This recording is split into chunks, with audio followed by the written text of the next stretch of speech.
Hi guys, last സെഷനിൽ നമ്മൾ ഒരു ഓവർവ്യൂ ആണ് കിട്ടിയത് graph ക്യൂഎല്ലിൻ്റെ.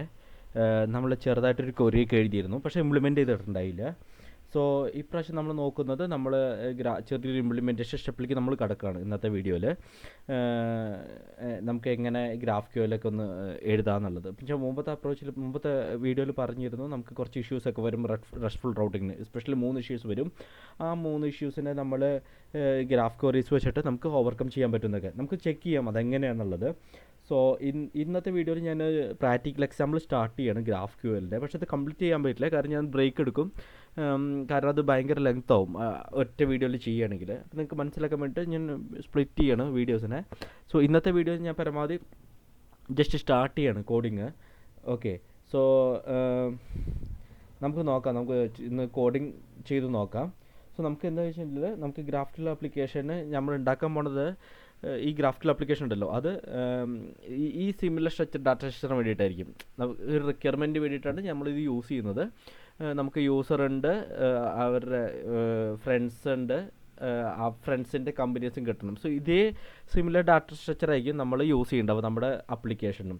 Okay, first of all നമുക്ക് ചെക്ക് ചെയ്യാം നമ്മൾ ഗ്രാഫിക്കൽ ആപ്ലിക്കേഷന് എന്തൊക്കെയാണ് ടെക്നോളജീസാണ് നമുക്ക് വേണമെന്നുള്ളത്. അപ്പോൾ ഞാനൊരു ആർക്കിടെക്ചർ പോലെ ഉണ്ടാക്കിയത് ഇങ്ങനെയാണ്.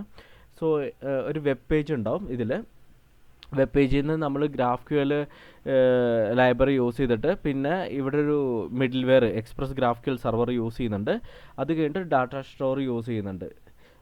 ഒരു നമുക്ക് സിമിലർ ഡാറ്റ കിട്ടാൻ വേണ്ടിയിട്ട് നമ്മളത് യൂസ് ചെയ്യുന്നുണ്ട്. ഓക്കെ, സോ ഇതാണ് ഓവറോൾ ആർക്കിടെക്ചർ നമ്മൾ ബിൽഡ് ചെയ്യാൻ പോകുന്നതിൻ്റെ. സോ ഫസ്റ്റ് ഞാൻ എന്താ ചെയ്യാന്ന് വെച്ചാൽ ഒരു എക്സ്പ്രസ് സെർവർ ഉണ്ടാക്കുകയാണ് ചെയ്യുന്നത് ഇതിലൂടെ. ഓക്കെ, അതിലാണ് നമ്മൾ ഫസ്റ്റ് ടാസ്ക്കായിട്ട് ഞാൻ ക്രിയേറ്റ് ചെയ്യാൻ പോകുന്നത്. പിന്നെ ഈ ഡാറ്റ സ്റ്റോർ ഒരു എന്താ പറയുക, ഒരു ഡാറ്റയ്ക്ക് വേണ്ടിയിട്ട് സിമ്പിളായിട്ട് നമ്മൾ കൊടുക്കുന്നുണ്ട്. പിന്നെ ഞാനൊരു GraphQL ലൈബ്രറി, ഇത് ലൈബ്രറിയാണ് ആക്ച്വലി GraphQL. സോ അത് പ്രീ ബിൽഡ് ആപ്ലിക്കേഷനാണ്. ഈ പ്രീ ബിൽഡ് ആപ്ലിക്കേഷൻ നമുക്ക് ബ്രൗസറിൽ ലോഡ് ചെയ്യേണ്ടതുണ്ട്.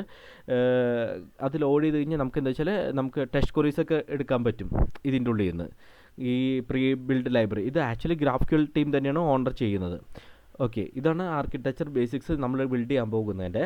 സോ ഇപ്പം ഞാനൊരു കാര്യം ചെയ്യാം, ഇപ്പം നമ്മൾ ജസ്റ്റ് കോഡിങ് സ്റ്റാർട്ട് ചെയ്യാം. ഞാൻ ഒരു ഫോൾഡർ ക്രിയേറ്റ് ചെയ്യണം ഇവിടെ തൽക്കാലം. എൻ്റെ വിൻഡോസാണ്. അപ്പോൾ ഞാൻ വിൻഡോസിൽ ഇതിലേക്ക് പറയുന്നുണ്ടാവുക, ലൈക്ക് എസ്പെഷ്യലി ഫോൾഡർ ക്രിയേഷനൊക്കെ ചെറിയ ഡിഫറൻസ് ഉണ്ടാവുള്ളൂ മാക്കും വിൻഡോസും തമ്മിലൊക്കെ. സോ ഞാൻ വിൻഡോസ് യൂസ് ചെയ്യുന്നതുകൊണ്ട് അങ്ങനത്തെ ഇതായിരിക്കും യൂസ് ചെയ്യുന്നുണ്ടാവുക. ഇത് വരുമ്പോഴൊക്കെ എന്താ പറയുക, റൺ ചെയ്യുമ്പോഴൊക്കെ ചെറിയ വ്യത്യാസം ഉണ്ടാവുള്ളൂ. റൺ ചെയ്യുമ്പോഴൊന്നും വ്യത്യാസം ഉണ്ടാവില്ല. ജസ്റ്റ് ഫോൾഡർ ക്രിയേഷനും പിന്നെ ഈ NPM NVM ഒക്കെ ഇൻസ്റ്റാൾ ചെയ്യുന്ന സമയത്ത് ചെറിയ വ്യത്യാസം ഉണ്ടാവും. നിങ്ങളത് ഇൻസ്റ്റാൾ ചെയ്ത് വെക്കുക. NPM നോഡും NPM ഒക്കെ ബേസിക്കലി അതൊക്കെ ഒന്ന് ഇൻസ്റ്റാൾ ചെയ്ത് വെച്ചാൽ കുറച്ചുകൂടി ബെറ്റർ ആയിരിക്കും, കാരണം യൂസ് ചെയ്യാൻ പറ്റും. അതിൽ പ്രീ റിക്വയർമെൻറ്റ് വരുന്നതാണ് NPM ഇൻസ്റ്റാൾ ചെയ്യണം. റിയാക്ട് ഓൾറെഡി വർക്ക് ചെയ്തവർക്ക് അറിയാം അതൊക്കെ എന്തായാലും വേണമെന്നുള്ളത്. സോ ഞാനത് അത്രയ്ക്ക് ഡീപ്പായിട്ട് പോകുന്നില്ല ഇപ്പോൾ. സോ ഞാനിവിടെ ഒരു ഫോൾഡർ ക്രിയേറ്റ് ചെയ്യുകയാണ്, യൂസേഴ്സ് എന്ന് പറഞ്ഞിട്ട്.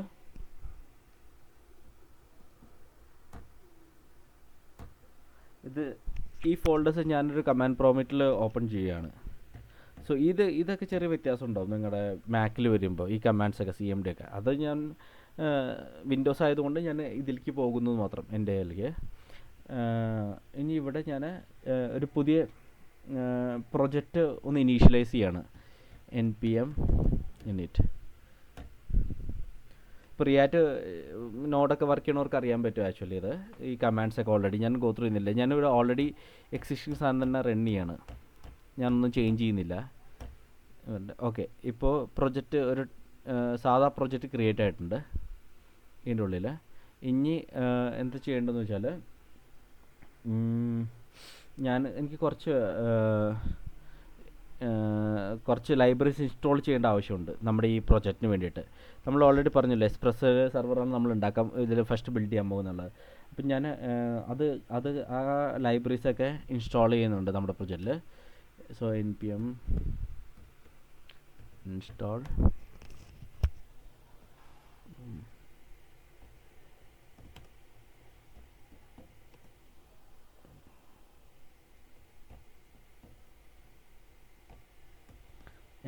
ഗ്രാഫ് എക്സ്പ്രസ് ആദ്യം ഇൻസ്റ്റാൾ ചെയ്യുന്നു. എക്സ്പ്രസ് ഗ്രാഫ് ക്യൂഎൽ ഇൻസ്റ്റാൾ ചെയ്യുന്നുണ്ട്. അടുത്തത് ഗ്രാഫ് ക്യൂഎൽ ഇൻസ്റ്റാൾ ചെയ്യുന്നുണ്ട്. പിന്നെ ലോ ഡാഷും കൂടി ഞാൻ ഇൻസ്റ്റാൾ ചെയ്യുന്നുണ്ട്. ലോ ഡാഷ് ചുമ്മാ ജാവാസ്ക്രിപ്റ്റ് ഓപ്പറേഷൻസിനൊക്കെ വേണ്ടിയിട്ട് ഞാൻ യൂസ് ചെയ്യുന്നതാണ് ലോ ഡാഷ്. തൽക്കാലം ഞാൻ അതും യൂസ് ചെയ്ത് വയ്ക്കുന്നുണ്ട്. സോ ഇത് ഇൻസ്റ്റാൾ ചെയ്തെടുക്കാൻ ഒരു കുറച്ച് സമയം വേണ്ടി വരും, അധികം വേണ്ടി വരില്ല, ഭയങ്കര ക്വിക്കായിരിക്കും. എന്നാലും ഇത് ഇൻസ്റ്റാൾ ചെയ്ത് കഴിഞ്ഞു. ഇപ്പോൾ പാക്കേജസ് ഒക്കെ ഇൻസ്റ്റാൾ ചെയ്ത് കഴിഞ്ഞു. ഇനി ഇത് എനിക്കൊരു കോഡ് എഡിറ്ററിൽ ഓപ്പൺ ചെയ്യണം. സോ ഞാനിവിടെ യൂസ് ചെയ്യുന്നത്, എൻ്റെ പർപ്പസിന് യൂസ് ചെയ്യുന്നത് വിഷ്വൽ സ്റ്റുഡിയോ കോഡാണ്. സോ ഞാനത് ഓപ്പൺ ചെയ്യണം.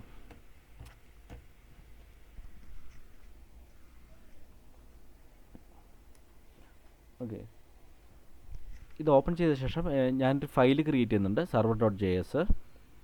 ആ server.js വഴിയാണ് കമ്മ്യൂണിക്കേഷൻ സ്റ്റാർട്ട് ചെയ്യുക എപ്പോഴും. സോ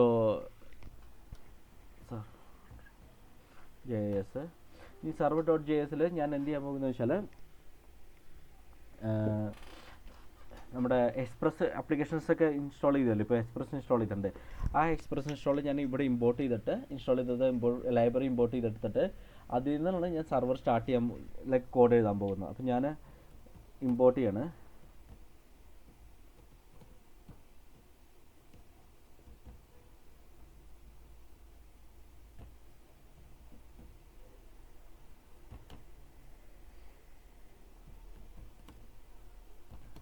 ആപ്പ് ഈക്വൽ ടു ആ മെത്തേഡ് ഇൻവോക്ക് ചെയ്യുന്നു ഞാൻ എക്സ്പ്രസിൻ്റെ. എന്നിട്ട് ഈ ആപ്പ് വഴിയാണ് നമ്മൾ സർവർ ലൈക്ക് കമ്മ്യൂണിക്കേറ്റ് ചെയ്യാൻ പോകുന്നത്. അപ്പോൾ ഞാൻ app.listen കൊടുത്തിട്ട് പോർട്ട് നമ്പർ ഞാനിവിടെ മെൻഷൻ ചെയ്യണം. എൻ്റെ പോർട്ട് നമ്പർ 4000 ആണ്. എന്നിട്ടൊരു കോൾ ബാക്ക് മെത്തേഡ് എഴുതണം ഞാൻ. അപ്പായി കഴിഞ്ഞാൽ ഞാൻ ഇപ്പോൾ എഴുതുന്നത് ചുമ്മാ console.log listening എന്ന് പറഞ്ഞാൽ ഞാനും കൊടുക്കാം. നമുക്ക് ലിസൺ 4000 ചുമ്മാ ഞാനത് കൊടുത്തു. പോർട്ട് നമ്പർ 4000 ലിസൺ ചെയ്യണമെന്ന് പറഞ്ഞിട്ട് എഴുതി. ഓക്കെ, സോ ഇതൊരു സിമ്പിളാണ് എക്സ്പ്രസ് ആപ്ലിക്കേഷനാണ്. ആക്ച്വലി ഒന്നും എഴുതിയിട്ടില്ല, നമ്മൾ സർവർ സ്റ്റാർട്ട് ചെയ്യാൻ പറഞ്ഞ എഴുതിയ കോഡാണ്, ഇത്രേ ഉള്ളൂ. എക്സ്പ്രസ് നമ്മൾ ലൈബ്രറി ഇമ്പോർട്ട് ചെയ്ത് കൊടുത്തു. എന്നിട്ട് ആപ്പ് വെച്ചിട്ടൊരു ഇൻവോക്ക് ചെയ്തു. എക്സ്പ്രസ് മെത്തേഡിനെ ഇപ്പോൾ ഇൻവോക്ക് ചെയ്തിട്ട് എന്നിട്ട് ഈ app.listenൽ നമ്മൾ മെൻഷൻ ചെയ്യുന്നു ഏത് പോർട്ട് നമ്പറാണ് യൂസ് ചെയ്യേണ്ടത് എന്നുള്ളത് മെൻഷൻ ചെയ്തത്. സിമ്പിൾ എക്സ്പ്രസ് ആപ്ലിക്കേഷനാണ് നമ്മളിപ്പോൾ യൂസ് ചെയ്യുന്നത് ഇവിടെ. ഓക്കെ, സോ ഈ തൽക്കാലം ഇവിടെ വെച്ച് ഞാൻ ഈ സെഷൻ ബ്രേക്ക് ചെയ്യുകയാണ്. നെക്സ്റ്റ് സെഷനിൽ നമ്മൾ നോക്കാം GraphQL ഇതിലെങ്ങനെ വർക്ക് ചെയ്യിക്കും എന്നുള്ളത്. ഓക്കെ, GraphQL എങ്ങനെ ഇതിലേക്ക് കൊണ്ടുവരാം, എങ്ങനെ വർക്ക് ചെയ്യിക്കാം എന്നുള്ളതൊക്കെ നെക്സ്റ്റ് സെഷനിൽ ഞാൻ നോക്കാം. ഞാനത് കുറച്ചുകൂടി സിമ്പിളൈ ചെയ്യാൻ വേണ്ടിയിട്ടാണ് ചെറിയ പീസായിട്ട് ഞാൻ വീഡിയോസ് ഇറക്കുന്നത്. സോ ഒന്നിച്ചിറക്കി കഴിഞ്ഞാൽ ഭയങ്കര കൺഫ്യൂസിങ് ആവുമെന്ന് വിചാരിച്ചിട്ട് ഇങ്ങനെ ഇറക്കുകയാണ്. അത്രേ ഉള്ളൂ എൻ്റെ ഉദ്ദേശം. പിന്നെ എന്തെങ്കിലും ഡൗട്ട് ഉണ്ടെങ്കിൽ നിങ്ങൾ കമൻസിൽ പിങ് ചെയ്യുക. എന്തെങ്കിലും എനിക്കറിയുന്നതാണെങ്കിൽ ഞാൻ തീർച്ചയായും പറഞ്ഞുതരാം. ഓക്കെ, സോ ഞാനിവിടെ വെച്ച് ബ്രേക്ക് എടുക്കുകയാണ്. നമുക്ക് അടുത്ത വീഡിയോയിൽ കാണാം. ബൈ.